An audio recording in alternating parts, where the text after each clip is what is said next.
ભુજના પ્રમુખ સ્વામીનગર 4 રસ્તા ખાતે નગરપાલિકાના ખોદકામથી લોકો પરેશાન.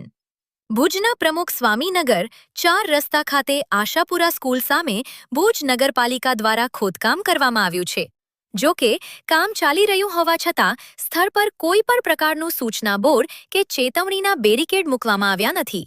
4 રસ્તો હોવાથી અહીં દિવસભર ભારે વાહન વ્યવહાર રહે છે. બહાર ગામથી આવતા વાહન ચાલકોને કામ ચાલી રહ્યું હોવાની જાણ ન હોવાથી અકસ્માતની શક્યતા પર વધી રહી છે. ખાસ કરીને આશાપુરા સ્કૂલમાં આવતા વિદ્યાર્થીઓ, તેમના વાલીઓ તેમજ આસપાસ આવેલા ટ્યુશન ક્લાસીસમાં આવતા વિદ્યાર્થીઓને ભારે હાલાકીનો સામનો કરવો પડી રહ્યો છે. બાળકોને લેવા મૂકવા આવતા વાલીઓને ટ્રાફિક જામ અને અવરજવરમાં મુશ્કેલી પડે છે. સ્થાનિક લોકોએ માંગ કરી છે કે નગરપાલિકા તાત્કાલિક સ્તર પર યોગ્ય સૂચના બોર્ડ અને સુરક્ષા વ્યવસ્થા ઊભી કરે, તેમજ કામને ઝડપથી પૂર્ણ કરીને લોકોને હાલાકીમાંથી મુક્તિ અપાવે.